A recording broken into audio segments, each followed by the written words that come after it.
Hi, Rosalind. Hi, Charlotte. Hi, Sherelle. Good to see you guys. I'm going to turn it over to Dr. Sharita Witherspoon. Hello, everyone. I want to thank you for joining us this evening for the first conversation in the Powerful Conversations with Powerhouse Women series. We are so excited to be bringing you this event and so excited about the conversations and the breakthroughs that are going to come through, that you're going to experience as a result of being part of this conversation. So we are going to introduce ourselves, make sure you know everyone who is here talking to you and with you tonight, and then we're going to get started. So I will start off by just saying my name and everything in case you don't know who I am. I'm Dr. Sharita Witherspoon. I am the founder and CEO of Spoonfed Motivation LLC, and under that brand, I provide business coaching and done for you publishing with a focus on Black women entrepreneurs. And this series is coming as a result of the Love Letters to My Girls, 100 plus Black women speak to the hearts of Black women and girls Anthology project. And Quanisha Green and Michelle Washington are both co-authors in that project, but also, powerhouse women in their own rights. And I'll let each of them introduce themselves as well. Quanisha, would you start? Yes. Hello, everyone. I'm so excited to be here. Thank you, Dr. Sharita, for your genius in organizing this. My name is Quanisha Green, and I'm known around the globe as the confidence strategist for Black women entrepreneurs. And I'm the founder and CEO of the only business combining research and proven strategies to help Black women entrepreneurs grow their earning power and elevate their confidence. Thank you. Wow, that was a lot. I mean, I feel like, I don't know what to say after that, Dr. My name is Michelle Washington. I am the ambassador, the founder, the advocate for women of more. My goal, my intent in life is to get women to understand that they are more than these labels. They are more than the sad stories, that they are more and beyond those things. And I'm just on a mission to do so. And I'm super duper excited. I am the founder of Women of More magazine as well, and Women of More creative group. Awesome. Thank you, ladies. I also want to shout out our comment and chat moderator, Danita Mosley.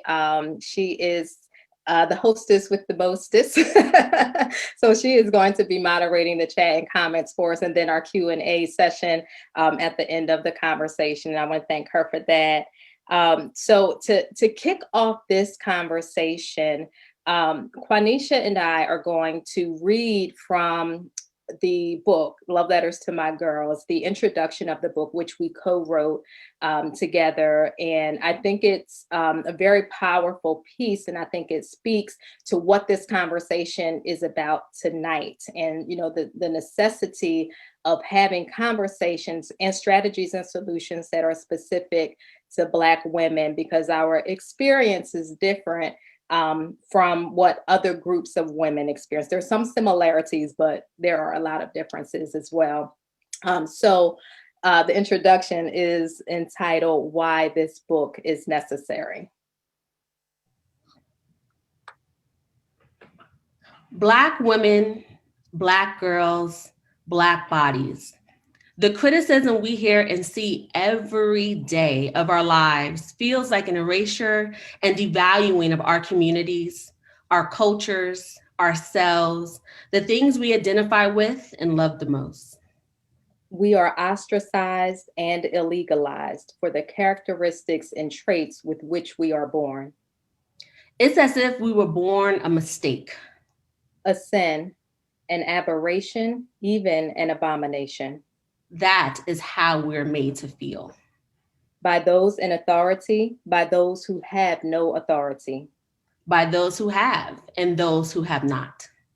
By those who lack this beautiful melanin and those who have it, but somehow, for some reason, see themselves as different, not really Black.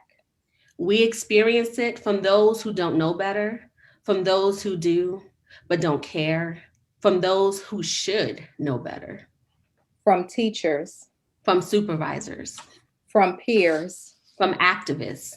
from social justice institutions, We experience this on our jobs, in our communities, in our denominations. in healthcare facilities, We experience this.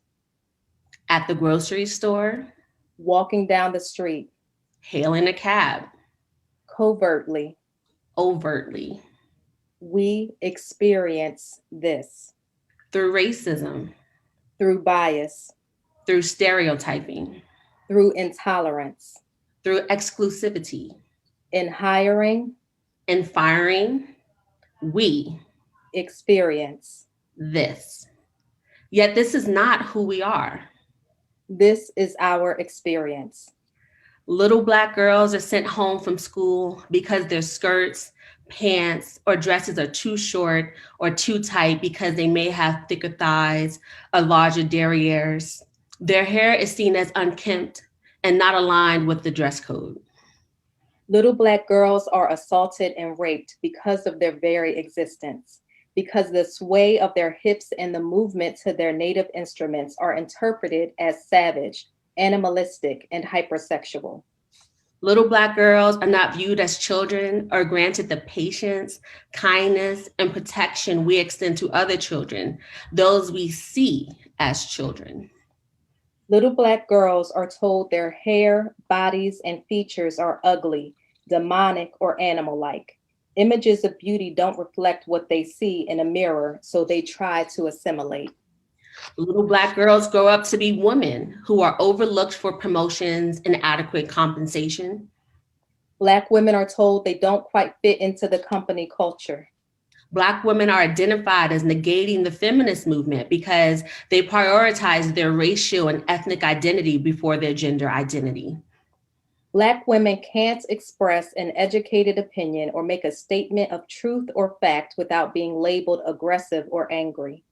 Black women can't ask for what they deserve from organizations, institutions, or men without being viewed as ungrateful. Black women are hated because of their look, style, and natural physical attributes, but those same attributes are loved on lighter, whiter skin, even when it's unnatural and fake. Black women are not allowed to be women. Black women are not allowed to be. This is our experience. So yes, we need this book. We, Black women and girls, need this book. You, who are not Black women and girls, need this book. We, Black women and girls, need to know how valuable we are, How beautiful we are, how powerful we are, how intelligent we are, how brilliant we are, how loved we are, how lovable we are, how valid we are, how worthy we are, how strong we are, how resilient we are, how vulnerable we are, how necessary we are. how we really are. It's time we, Black women and girls, realize that. It's time you, all of you, recognize the truth.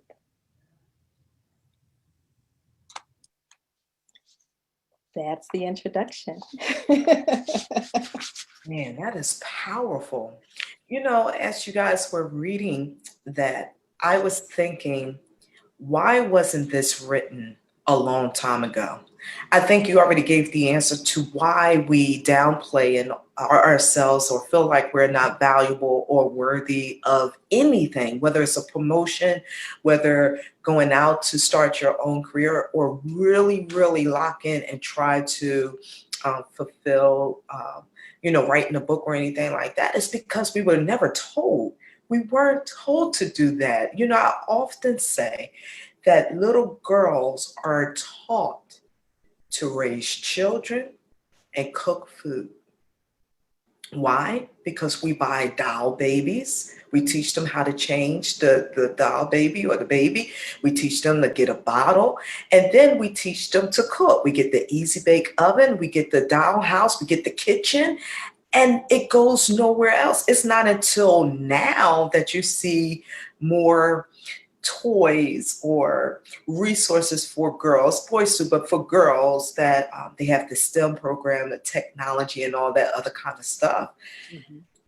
But my thoughts are, we talk about the little girls, but then I wrote down, it's the little girls versus the little woman. Yeah. Because we are grown, but sometimes we allow the little girl that's don't feel valuable, feel left out, the little girl that was bullied, the little girl that didn't like her hair texture, the little girl that didn't like her skin color, the little girl that was going through this and that. She's the one that's making the decisions for us. I'm 47.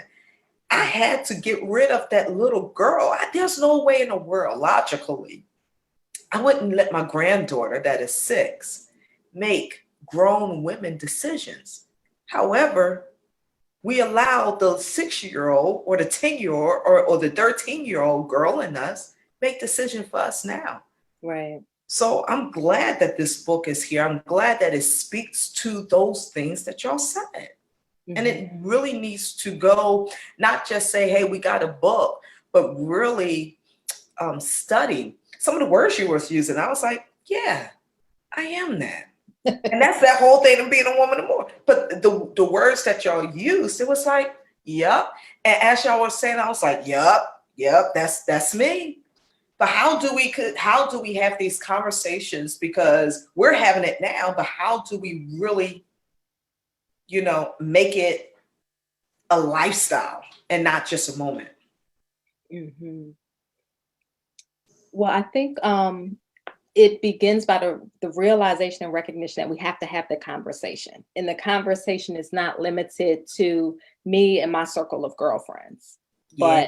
But, we have to start having the conversations on a broader level, but then also start the conversations earlier with our daughters and our nieces and, our friends' daughters, and beginning to let them know what they're going to have to deal with as Black women, but mm-hmm. also empowering them in that process and helping them to know and then learn strategies that will help them to avoid some of the pitfalls that pigeonhole them into these stereotypes of Black women, and that oftentimes limit their ability to fully become who they were created to be, just as an individual person, despite gender or race or ethnicity. So the conversations have to be had more often at an earlier age and be more inclusive, and then taken outside of just Black women. Mm-hmm. We can talk all we want to talk, but if everybody else isn't talking about it, and then when people with power aren't talking about it, who can actually bring changes, all of our conversation does nothing. Yeah, and I think about how we publicly there's known as having the talk with young Black boys, right? And many times that's around how to deal with the police, right? How to handle yourself.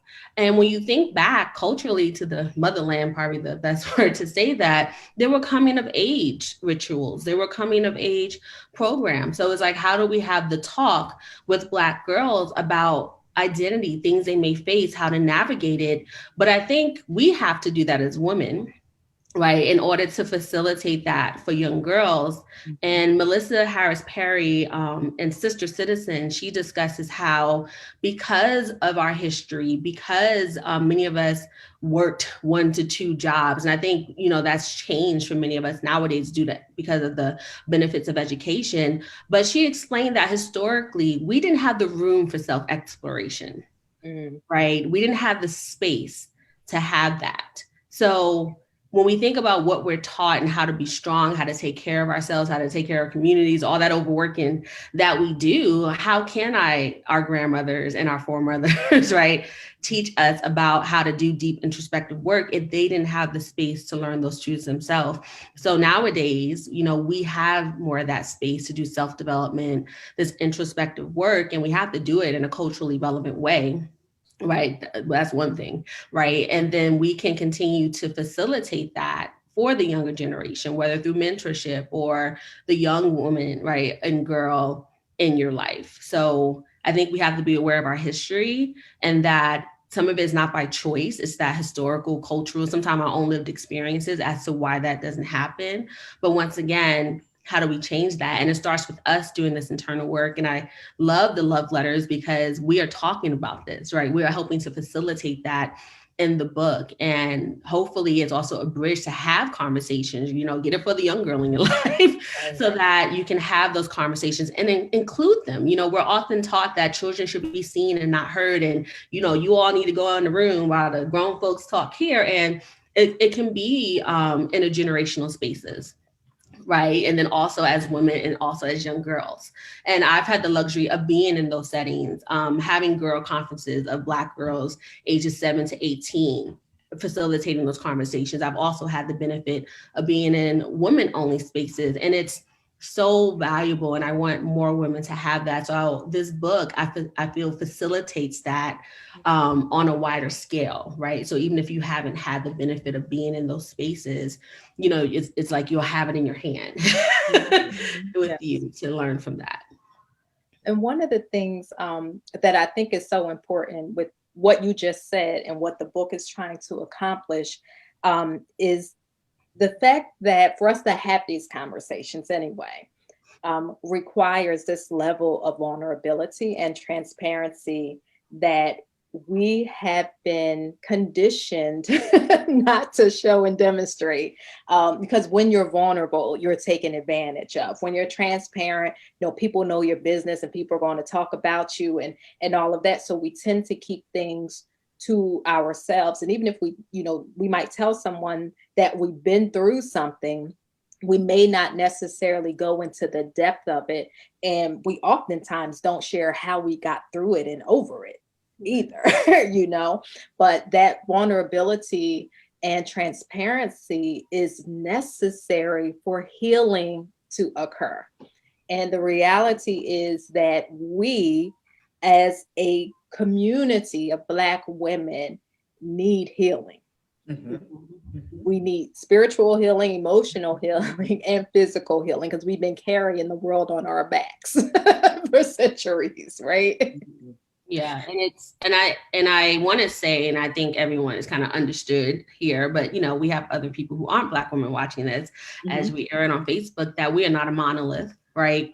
We're highly diverse, and just knowing the women here, when we talk about Black women, we're often talking about from the research stance, right? So we've done research, we have seen patterns, and you can say, so it's not generalizations per se, but we're not basing this off of just our lived experiences, right? We've seen this. So of course there may be some women who don't resonate with this, and that's fine, right? Your experience is still valid, but this is a lot of what we see as a group, right? With the research that is happening to our young girls, right? In many spaces, as we said in the introduction, what the research says is happening to us Black women, right? Wage inequality, being overlooked for promotion. So I just wanted to, me being the, researcher all the time, we got the doctors here, all that good stuff, right? I just wanted to bring that to the space that this is also an informed discussion.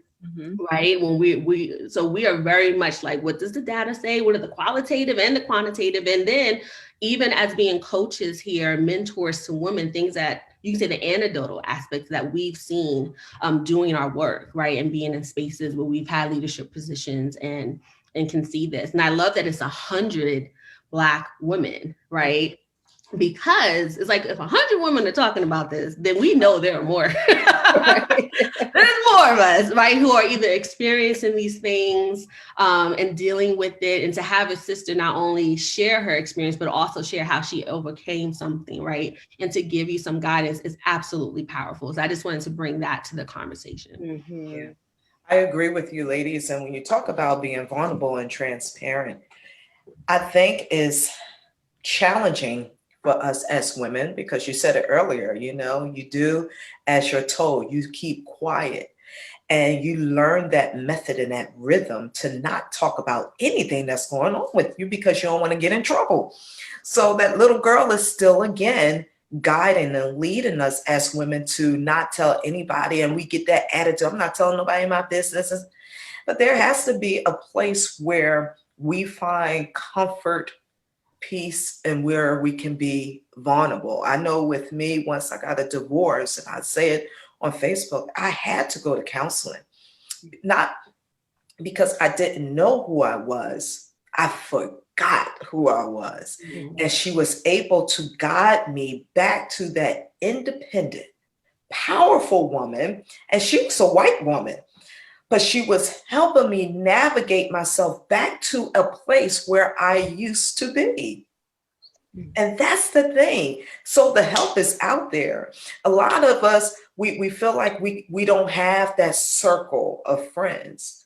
But you may not need that circle of friends. You may need a coach. You may need a counselor. You may need a mentor where you could be completely vulnerable and transparent so you could get help and eliminate the excuses. I think that sometimes we continue to get older as women with the same issues because we keep making excuses about the why. You know, sometimes, and I would love to hear from you guys in regards to this, and I talk about it all the time, is that some women, they love the titles of this, that, and the other, which isn't wrong. It's nothing wrong with it. But I think we got away from the identity of being a woman. We were created as women first. And being a woman, it provides us the authority and the dominance to do what we do. But again, we forgot, either because life has caused us to forget. We weren't told how powerful it is to be a woman, not Miss or Mrs. or any of those things that we have, but just a woman. And I think it's so necessary, but we got to chip away those rhythms and patterns when it comes to women of being vulnerable, because some think it's being weak. Some say, you know, I don't want to expose myself because I was hurt, you know, but the very thing that we don't want to do externally is the thing that we don't even do internally. And I think that's where the brokenness or the system is jacked. We need to hack the system that we all use. One thing that helped me in redefining myself in a healthier, from a healthier stance, right, is that I started to see vulnerability as strength. Many of you may be familiar with Dr. Brene Brown, and she talks about courage and vulnerability being an aspect of strength, right? And that it takes courage to do that. And so a couple of years ago, there was a lot of articles like in Essence and even blogs where they were like, do away with the strong Black woman.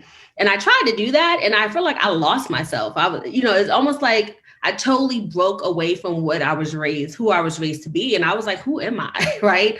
And then I was like, how can I still hold on to this, I guess you can say archetype, right? Of this identity that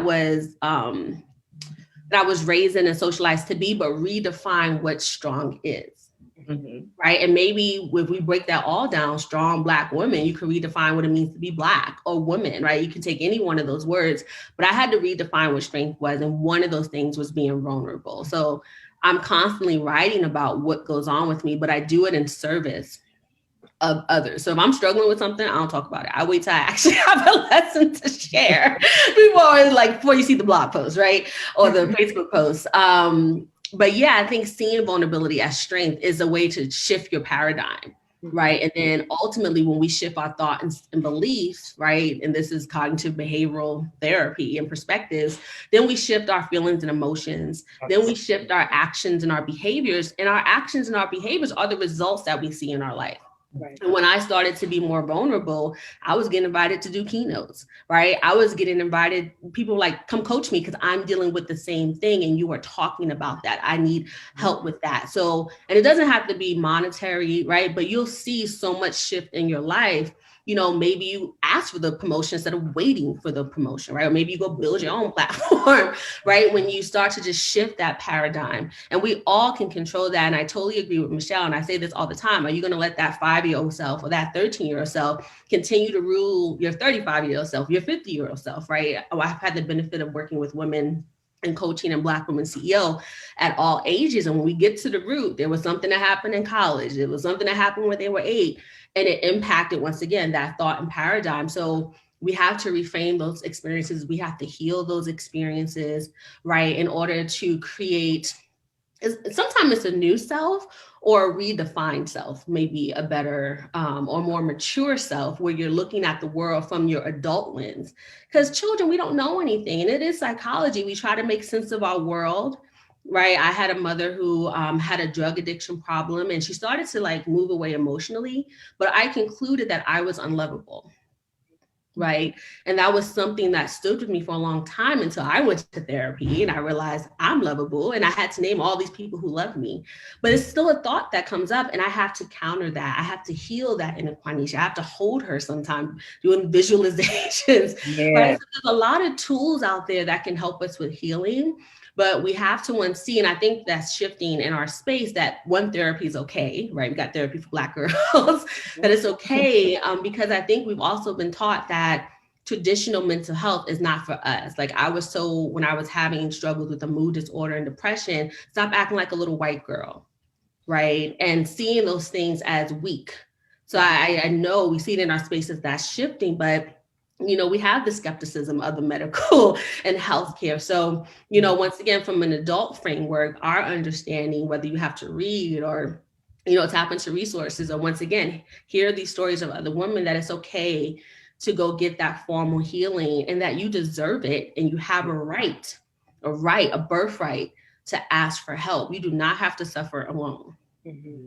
Right. And so whether that's one-to-one therapy or putting yourself consciously in spaces, right, or tapping into resources so that you can do that self-exploratory work and decide to create a different reality for yourself if you don't like the current results, right, that are showing up in your life. Mm-hmm. The other piece to that is we have to want the healing. Yeah. Can't get so comfortable in the situation and the circumstance that we're in that we begin to depend on it as an excuse, right? And now, you know, every failure and every messed up relationship is because, you know, like I'm a Black woman and I'm not respected and I'm not valued. Those are facts, right? We know that that's the existence of many Black women, but you don't have to choose to stay there. And you don't have to use it as an excuse, because you can be empowered to respond differently in those situations, to behave differently and do differently, and therefore have a different experience to the extent that you're in control of it. Because we do recognize that we're not in control of everything, but it's sort of like, you know, you can't pray for, you know, God to heal your back injury, right? But, you know, you're like, I'm not going to do what the doctor says because I don't want to go back to work. You're praying for healing, but you like being down because you don't have to go to work and you can keep collecting the disability. Like, no, like either you want to be healing whole or you don't. And being healing whole now means that you got to give up some of the things that you may have actually been benefiting from. Because, you know, I know Black women who have been able to stay at jobs that they should have been let go from because they were always pulling the race card. Right? So what we deal with is jacked up, but in some cases we can also reap a benefit from it. And we have to recognize, you know, kind of when we are manipulating the system that's manipulating us.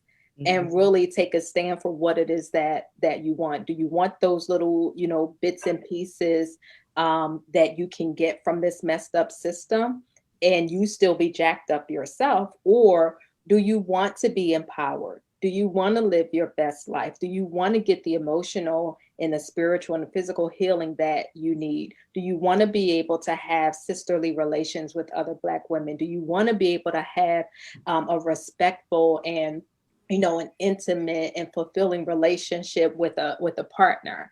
You know, do you want to be able to be your best self in the workplace, regardless of who's surrounding you? There's some work that goes into being able to do that. You have to give up the little bit of benefits that you're getting to be able to get to that point. The benefits, and they're really not benefits per se, because, you know, it's what I call self-sabotaging. And I think we have mastered There are a lot of women, not all, but there are some women that have mastered that. And you're absolutely right. And we talk the good game. I'm sure there are many women around the world right now that's watching this and say some of the same things that you just said, but they don't want to put the work in. They don't want to put the work into it. You know, where I am today, it took work. From the divorce to the tragedy, the trauma, going to counseling, it wasn't a thought only, but I had to put in the work. And I think some women are afraid to put in the work because of what they may discover. But that's I think the secret sauce or the intent of it is to get to the root of the limitations that we put on ourselves, because sometimes the world, the jobs, the people are not projecting their stuff on us. They're not. It's not a racial thing. It's not all the stuff. Sometimes we're projecting us into the situation to make us feel like the situation is projecting on us. And it's really not.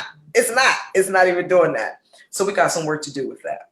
Yes. Yeah, you definitely have to be willing to, because healing, just to be completely transparent, it don't feel good all the time. Like on the therapy and having all this trauma come up, right? And it doesn't even have to be, like I said, my mother was on drugs. It doesn't even have to be harsh stuff. It could just be like someone told you in college you couldn't write. Yeah. Like, that's keeping you from starting a blog or, you know, writing an article or pitching yourself to a magazine.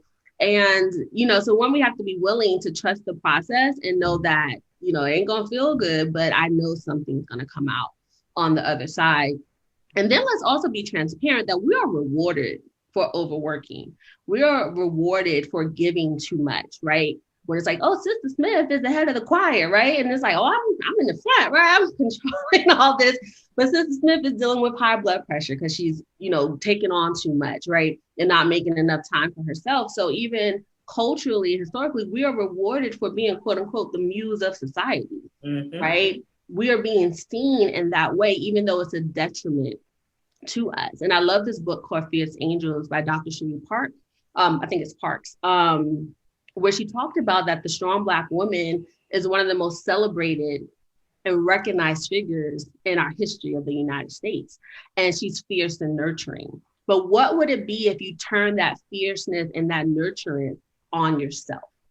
Right? To be nurturing yourself, to be fierce. So all that kind of gung-ho, right, that you will do for everybody else and being the mammy at work, right? Being a strong Black woman at work. What happened if you were the mammy for yourself? Right? What happened if you were the sapphire for yourself when we think about different Black women stereotypes and those kind of things? And so that's also important that when we start changing our identity shifts, things that made us feel good, right? We may start to, how to say this? One thing I learned was when I started creating boundaries and letting things go, I wasn't rewarded for it. I got a lot of resistance and I was like, no, I'm not doing that extra volunteer thing into my job. But I knew it was for me and it freed up space for me to do other things, right? Self-exploratory, to start my own business, right? And all these different things. So not only is the healing process a struggle at times, also when you start to let these things go, when you're saying, I'm not going to be the 13-year-old self, right? And you're actually shifting relationships and how people experience you and boundaries, you don't always get a hand clap for that, right? But it's kind of like everything that I've been giving to other people, what happens if you be of service to yourself, right? For your own healing. And knowing that eventually others will benefit from this healthier you, this stronger you, this more vulnerable you, right? In the long run. And then you get to be healthy as well. Yeah. And that makes so much sense, right? But we struggle just with that theory.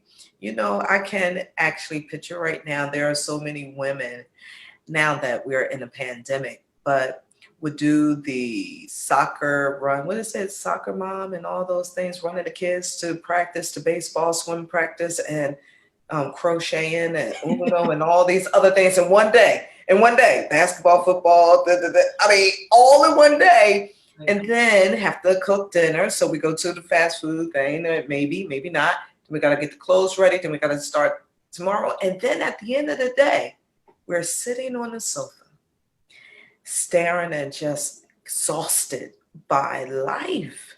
And we're waiting for someone to understand, but not realizing that, like you said, we got to be our own advocate for these things, you know? But we got to be okay with that. We got to get rid of the guilt, the shame, and I don't know why we pick up that stuff. I don't even know why we do that. Why do we have to feel guilty or have shame about wanting to be better? Right. And better for ourselves first, then makes us better for everyone else. And it is, because again, it's conditioning. We've been groomed to step into this role of the Black super woman. And we wear the S on our chest proudly. Yeah, man. But Superwoman needs saving sometimes. Superwoman needs a vacation, right? And the reality is that you can't be your most powerful self when you're running on E, when you're depleted, when your needs aren't being met, when no one is pouring into you. And we have a problem with that too. We have a problem with people pouring into us,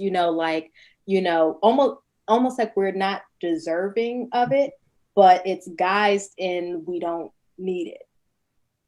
But we do. We need it and we are deserving of it.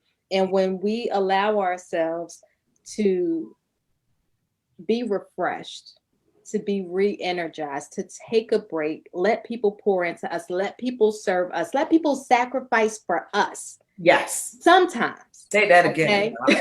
Let them sacrifice for us sometimes so we can come back full and we can be, more authentic and even more powerful in those roles that we choose to be in. And we have to understand that those roles are a choice. Wait a minute.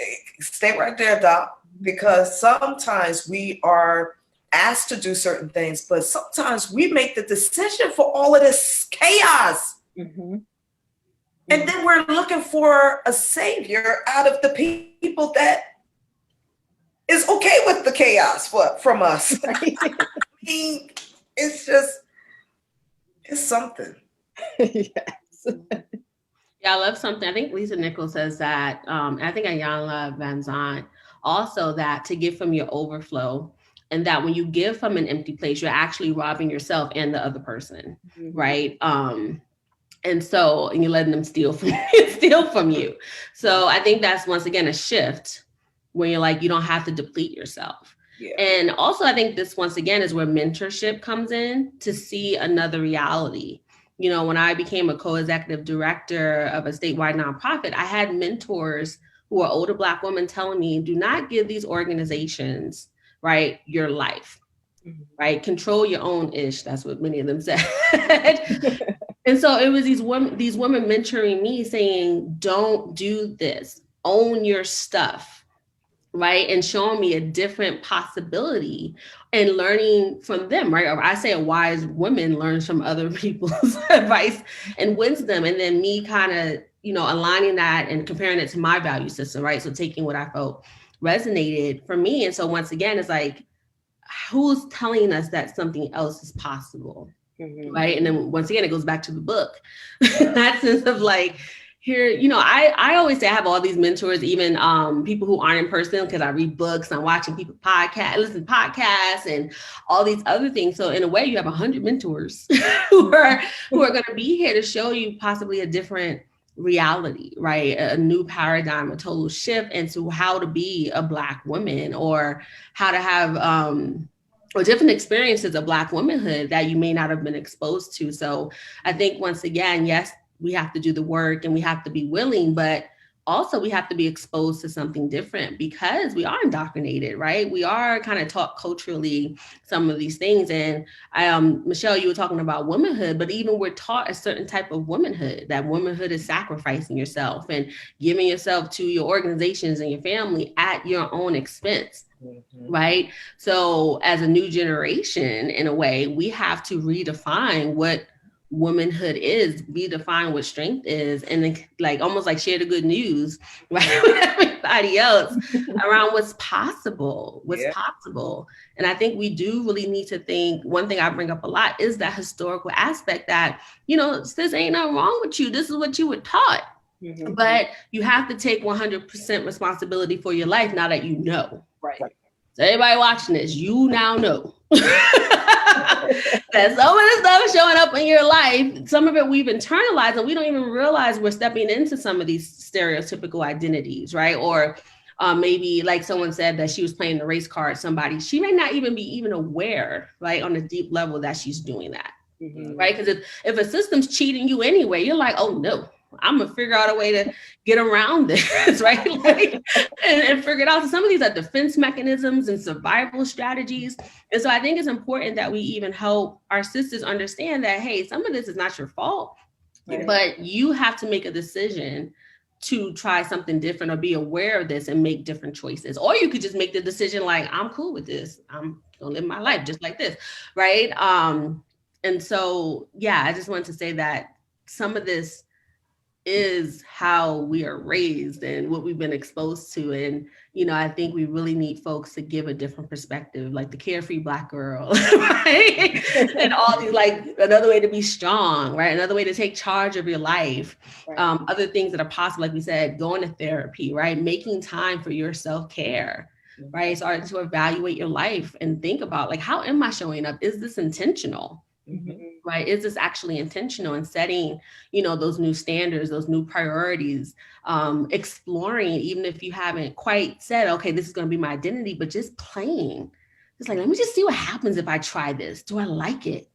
Right? And so when I'm helping women with coaching and starting to get to know who they are and explore, it's like sometimes even the first time they're even doing that work, right? And just self-exploratory work before they even make a decision on who they are. So, but I think as Black women, when we're helping to facilitate that and letting them know what's possible, and I love Black women therapists, I've had a whole bunch of therapists, but knowing that people can identify and understand us, I think also that's culturally necessary, right? Those culturally relevant and specific spaces is important so that we can actually be completely honest, right, about what's going on, because we often self-edit, right, when we're in mixed company, because we were taught that once again, right? So that's another reason we need safe, quote unquote, spaces. And once again, we know Black women, we're not all the same, right?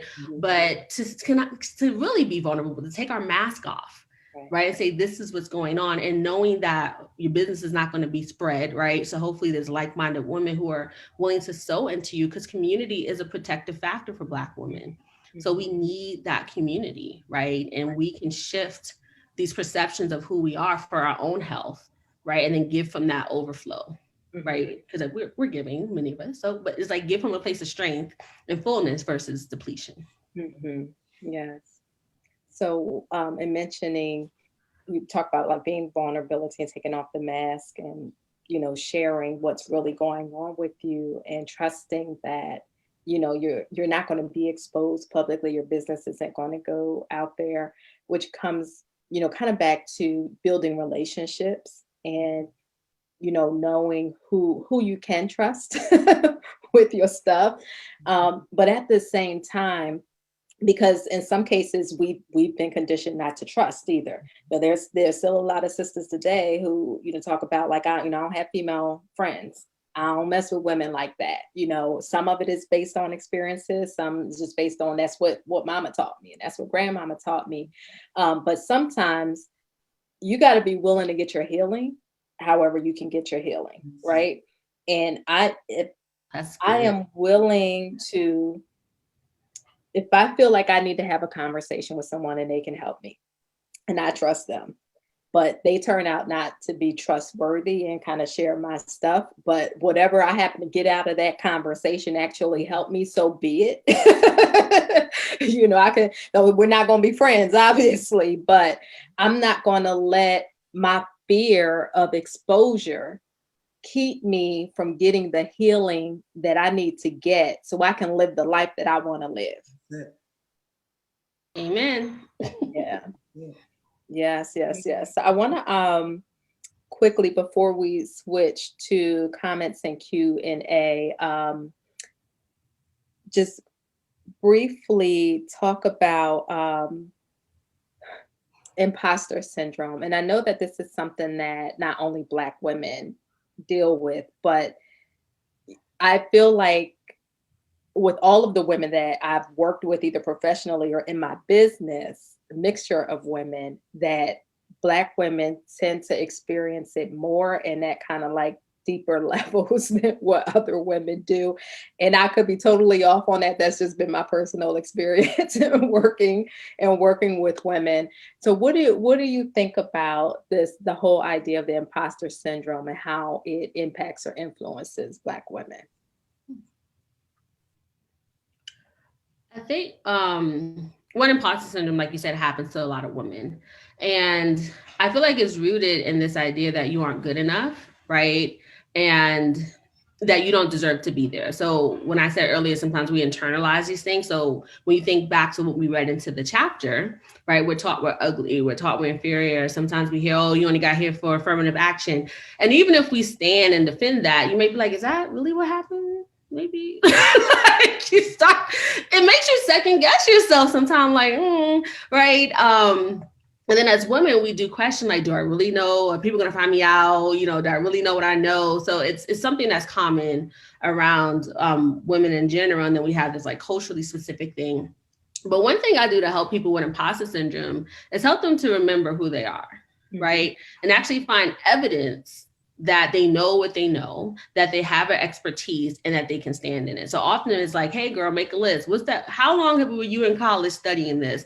How many years have you been doing this? Tell me about a time, like say they're like, oh, I'm nervous to give this report. It's like, well, tell me about a time when you gave a report and you got a standing ovation for it, right? Or people said this was great. So sometimes it's really about remembering who you actually are and then finding the evidence to support that thought. So then you have something to reference. And then knowing that you deserve to be there. Which one? No, remembering who you are. He said, say it again. So remembering who you are, right? And then finding the evidence to support that. Right. And there's so many ways you can quantify your education. You can think about accolades that you've won. Some of you have written books and you're authors, especially the 100 Women who y'all just wrote love letters to my girl. You're an author, sister. And we're going to make that a bestseller, right? We're going to make that a bestseller, right? So just quantifying and say, like, being unapologetic about your genius and standing in it, and that you are there because you deserve to be there. They saw your brilliance, right? They saw your brilliance and you to stand in that brilliance, right? So prove to yourself who you are, you know, tap into those memories, tap into the experience, even tap into what other people are saying about you. Because in our minds, we have all this negative stuff. But if Dr. Sharita told you, oh, you're a great speaker, take that on face value, that like, she's not sitting here just trying to, you know, play with your ego, right? She actually is giving you a genuine compliment. And so sometimes we just be like, oh, it's nothing, you know, whatever. Or thank you. Like, I like your sweater. It's like, oh, this old thing. Like, no, start accepting these compliments and hear them, that they're seeing something, right? And they're reflecting something. And are you going to allow that in and be able to stand on that and say, you know, even if I'm second guessing myself, you know, my mom said this, my mentor said this, actually, I got this remark from this person, and just starting to stand in that and seeing that as how you are, right? And then when the doubt comes, remembering, right, who you truly are. Dr. Sheree, I think she said it all. Yes. Thank you. Like ditto. Yeah. So we're gonna switch over to Danita and let her share some of the comments and questions that came through the chat. And while she's getting ready to do that, I just want to basically remind all of you who are tuning in that the Love Letters to My Girls Anthology is available for pre-order right now. You can go and support the book either by purchasing a book or another product on the website at loveletterstomygirls.com. You can also support the project by making a donation to the United Way, which will go to support our scholarship program, as well as donations of the book to organizations that serve Black women and girls. So to do that, you can go to the website as well, or you can text the word IUME, IUME, to 41444, and you'll get a response back from the United Way of Delaware. So Danita, I'm going to go ahead and turn it over to you. Okay, that was so good, ladies. That was so good. Every bit of it, every nugget, every bomb that was dropped. I know everybody can really relate to what was said. Some of the folks on Facebook, some of the points that you was making, Quanisha, they was like, that's really good. Garcia on Facebook said, we still have a responsibility, and we talked about that. And Tiffany Williams on Facebook said, yes, turn that fierce and nurturing on ourselves. We have to be our own advocate without shame, and that's good. And then Cheryl Hickman on Facebook said, yes, accept it, own it, and be proud of it. So those were some of the comments on Facebook. We didn't have any comments in our Zoom chat, and we didn't have any questions. St. Carrie's on Facebook, she did share, my mother told me about your well-being on your circle of women. As we focused more on careers, marriage, children, and trying to do it all, we neglected our circle of women. I believe in coaches and therapists, but feel that our circle of women can be very empowering. And I think that's what we're talking about here, about the necessity of culturally specific conversations that you have to have with the people in your circle, with your daughters, with your nieces, and all of the women that you deem dear to you. So that was all we had on Facebook and in the chat. So I'm going to turn it back over to you, Dr. Sharita. All right, thank you, Danita. So I want to thank Quanisha and Michelle, and also Danita, for making time in their busy schedules to do this conversation with me and for you.